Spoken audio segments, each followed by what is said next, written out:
செய்ய மாட்டேன். பொருளாதார மட்டும்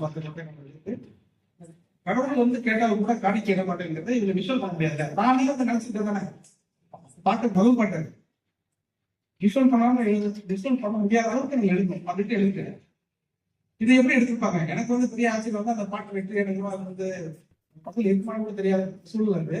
ஆனா என்ன பண்ணிருப்பாங்க ரொம்ப பிரமாதமா இருக்கு சமைக்கிறாரு.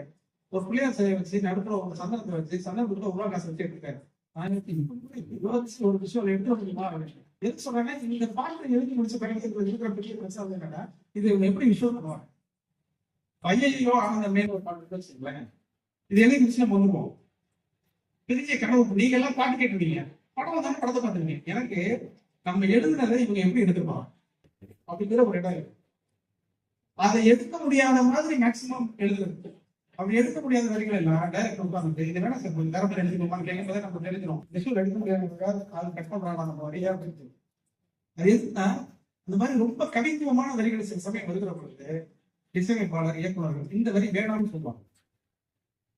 நம்ம உடனே நினைச்சுப்போம் இவனுக்கு வந்து இலக்கிய பரிச்சயம் இல்லை, தமிழ் சினிமாவை நல்ல படம் வராதுக்குலாம் இந்த மாதிரி தான் காரணம் வெளியில் வந்து இங்கெல்லாம் வருவோம். ஆனா உண்மை என்னன்னா இந்த விஷுவலாக மக்களிடம் கடத்துவதற்கு அவங்க சிரமத்தை நம்ம இதை தாண்டி இடையில இந்த மாதிரி ஒரு வரியில் இருக்கிற ஒரு இசைஞானியிடம் நான் சொன்னேன், இது நல்லா இருக்காது, ரொம்ப நல்லா இருக்காது சொன்னேன். ஏன்னா உண்மை சொல்லிட்டாரு அப்படின்னு சொல்லிட்டு நல்ல வரியை வந்து இருக்குவாங்கல்ல சொன்னாங்க. ரொம்ப பிரமாதமான ஒரு இசைக்கலைஞர் அல்லது இசை மேதை அல்லது இசைஞானி என்பவர்கள் எப்படி கருவாருங்கிறத நான் அன்னைக்கு தான் புரிஞ்சுக்கிட்டேன். ஒரு வார்த்தை சொன்னாங்க ரொம்ப பிரமாதமா, எந்த வரியை வித்தியாசமாக கவனிக்கும்படி எழுதிட்டு அந்த இடத்தில் இசை ரசி நின்றுவான்.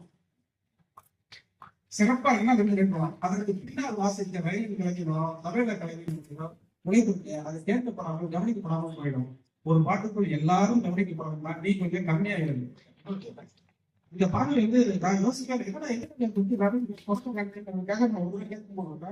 அவர் சொன்னார் இலை கலை இலக்கியம் இசை எல்லாமே எல்லாரையும் சமத்துவப்படுத்துவதா எல்லாரையும் கவனிக்க வைப்பதா எல்லோருடைய கவனத்துக்கும் சொல்வதாக இருந்தால் ரொம்ப முக்கியமானது. இது எதற்கு சொல்றேன்னா அந்த வளர்ந்த முன்னன் பள்ளியறைன்னு சொன்ன மாதிரி என் வீட்டு கேட்கும் சந்திரவாதம் சொல்ற மாதிரி பால்மணம் கொண்டவர் பூமணம் கொண்டவர் பால்மணம் கொண்டவர் சொல்ற மாதிரி ஒரு சினிமா பாடலை கேட்கும் பொழுது இது எப்படி விஷயம் பண்ணிருப்பாங்க ஒரு ஆர்வத்தை உங்களுக்கு தூண்டி கொண்டார். இந்த பாடலுக்கு நீங்க இலக்கியத்துக்கு தன்னால் ஒப்பிட வேண்டும் ஒரு முக்கியமானது. ஒண்ணுமே கிடையாது. ஒரு சாதாரண ஒரு சினிமா படம் 60 வந்தது. 70 வந்து நினைக்கிறேன் 79 நினைக்கிறேன் 79 வந்த ரோசாப்பூ ரவிகாரின்னு ஒரு படம் முடியும். நிறைய பேர் பார்த்து உச்சி வந்து எடுத்து பிச்சிக்கு வச்ச கழி பச்சாமரம் பக்கத்துல நெய்துன்னு சொன்னாங்க. சொன்னது இந்த நியாயம் என்ன அப்படின்னு ஒரு அந்த பாட்டை போய் நீங்க இன்னைக்கு போய் கேட்டுப்பாங்க. அதுல இருக்கக்கூடிய எல்லா உண்மையுமே இன்பொரு ஓவியம் அப்படி ஒரு கிடையவே கிடையாது. ஆனா அதை திரும்ப அவர் சொல்லியிருப்பாரு. புலையுத்தன் வந்து அந்த வரிகளை வந்து எப்படி எழுதிக்கிறாங்க இதை ஃபர்ஸ்ட் நீங்க பாட்டா கேட்டுட்டு அதுக்கு பிறகு அந்த படத்தை போய் பார்த்துருப்பாங்க. அந்த படத்தில் இருந்த அற்புதமான செய்திகள். அது ரொம்ப முக்கியமான ஒரு படம். முதலில் நபிக்கு எனக்கு வந்து ஒரு கிராமத்துக்கு வரக்கூடிய ஒரு பெண்ணை பற்றின ஒரு கதையாயிருக்கு. இன்றைக்கு வந்து பெண்கள் வந்து பொது இடத்தில் எப்படியெல்லாம் ஆடையெல்லாம் சேர்த்து நீங்க யோசிச்சு அந்த படத்தை நீங்க பாத்தீங்கன்னாக்கா ஒரு பெண்ணு ஜாக்கெட் போடுறதுக்காக பட்ட கஷ்டம் இருக்கு இல்லையா, அது பெரிய கஷ்டம். இதுக்காக போலீசிலை போராட்டம்லாம் நடந்திருக்கு. அப்படி இருக்கு ஒரு பாட்டுதான் ஒரு கதை தான். ஆனா அந்த கதைக்கு பின்னாடி அது கன்னடத்தில் எழுதப்பட்ட ஒரு நாவல். அந்த நாவல் தான் கன்னடத்துல படமா வச்சு அதுக்கப்புறம் தமிழ்லயே எடுத்தாங்க. ரோசாப்பூர் சொல்றோம்னா ஒரு இலக்கியம் சிறந்த படங்களை கொடுக்க முடியும். இலக்கியத்தின் வாயிலாக கதை இலக்கியங்களை பரிச்சயம் பொங்கினா அதோடைய அனுபவங்களுக்கு வேற மாதிரியா இருக்கும். இந்த படம் நீங்க வச்சுட்டு பாருங்க. அந்த பாடலை குறிப்பா நீங்க கேட்டு பாத்தீங்கன்னா நீங்களே பாட்டு ஏன்னா மொத்த பாட்டு வரும் எல்லாமே மனப்பாடம். ஏன்னா அந்த பாட்டை நம்ம ஏன் கேட்கப்படணும் ஏன் குடிக்கிறது அது நம் மரபு புள்ளியர்கள் வருகிறது, நம்முடைய பண்பாடு புள்ளியர்கள் வருகிறது, நமக்கு உள்ளே இருக்கக்கூடிய இலக்கியத்திலிருந்து வெளிப்படுகிறது. இது ரொம்ப முக்கியமானது. இது எப்படி நம்ம உள்ளே வருது அப்படின்னா சங்க இலக்கியம் எல்லாம் பேசிட்டே இருக்கோம். என்ன சாப்பிடுறிய சங்க இலக்கியம் இப்பெல்லாம் எழுதுறத கவிதை இல்லையா ஆகும்னா சங்க இலக்கியத்துக்கு எழுதிங்க அப்படின்னு ஒரு குரல் கேட்கறது இல்லையா. நான் இப்ப சொல்றேன் குறுந்தொகையில 393வது ஒரு பாட்டு. குறுந்தொகையில 393வது பாட்டு பறவைகள் ஒரு பாட்டு. மயங்கு மலர் போதை அப்படின்னு ஆரம்பிக்கக்கூடிய வரி. அதை போய் நீங்க படிச்சிருக்கேன், கூகுள்ல போனாலே அந்த பாட்டுல என்ன சொல்லுவாங்க, அது காதல் பாட்டு தான். அந்த காதல் பாட்டுல என்ன சொல்லுவாங்கன்னா, என்னோட அவங்க பழகின நாள் வந்து கொஞ்ச நாள் தான்.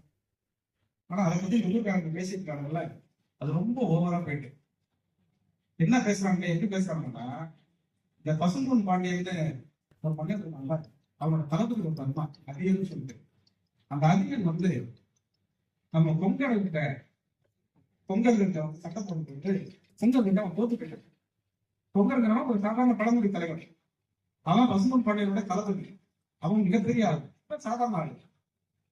அப்படி வந்து சட்டம் போட போது இந்த பொங்கல்கிட்ட வந்து பசும்பொன் பாண்டியன் தோத்து போயிட்டாங்க இல்லையா, அப்போ இந்த பொங்கல் வந்து கூத்தாடி ஒரு சத்தம் போட்டாங்கல்ல, அந்த சத்தம் மாதிரி இருந்துட்டு நாங்க 2 பேரும் பழக்கத்தை பத்தி இந்த ஊர் பேசுறது எங்கேயோ நடந்த ஒரு சண்டையை கொண்டு வந்து ஒரு பாட்டுக்குள்ள ஏன் சொல்றாங்க நீங்க யோசிச்சு பாத்தீங்கன்னா, எளியவர்கள் அதிகாரப்படுவதை, எளியவர்கள் வெற்றி பெறுவதை, ஆதிக்கத்தை, தனக்கு நேரக்கூடிய அவமானத்தை எங்கெல்லாம் எதிர்க்கிறார்களோ அது காதல் பாட்டுக்குள்ளும் சொல்ல முடியும் என்று சங்கரிக்கம் கற்பித்திருக்கிறது. இது ரொம்ப முக்கியமான, இது ரொம்ப கவனிச்சு படிச்சீங்கன்னா தான் அது தெரியும். அதுல ரொம்ப முக்கியமான ஒரு வரி சொல்லியிருக்காரு, பூகை பூகை கோழி வாகை பரத்தலை அப்படின்னு ஒரு வரி வருது.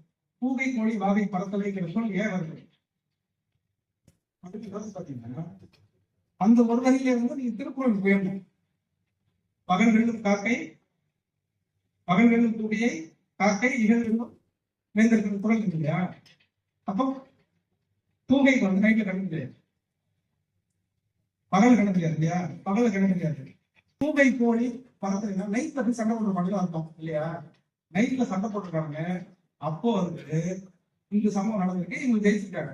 நைட்ல போய் எதுக்கு சண்டை போடுறாங்க, அதுவும் படைபலத்தோடு இருக்கிறாங்க. யாரு பசும்பொன் பாண்டியன் வந்து படைபலத்தோடு இருக்கிறதுனால எளியவர்களை போய் நைட்ல போய் அடிச்சிருக்கான். அமெரிக்காக்காரர்கிட்ட நைட்ல கொடுக்குறோம் பாத்தீங்களா, அந்த மாதிரி தப்பா படுறதுனால அவனும் ஜெயிச்சிட்டான். ஏன் ஜெயிச்சிட்டானா, சாதாரண இருக்கிறவங்க கூட தப்பா ஒரு மன்னன் இருந்தானா அவன் எவ்வளவு பெரிய அதிகாரத்தில் இருந்தாலும் வீழ்த்தப்படுவான். எந்த அதிகாரத்தில் இருந்த ஒன்றை எளியவர்கள் ஜிஎஸ்டி தொகை தராமல், எடை தராமல் எல்லாம் இருக்கிறார்களோ அவர்கள் இந்த அரசு கிடையாது. நீங்க பேசி ஏதாவது ஏற்பட்டாங்க. அதிகாரம் என்பதை எதிர்நோக்கிற ஒரு மரபை, அதிகாரத்தை எதிர்த்து போரிடுவது என்பதுதான் தமிழ் மரபினுடைய அடிப்படையாக இருக்கிறது. இப்போ அந்த பாடல் பாட்டுல ஒரு வரி நான் சொன்னேன் இல்லையா, மயங்கு மலர் போதை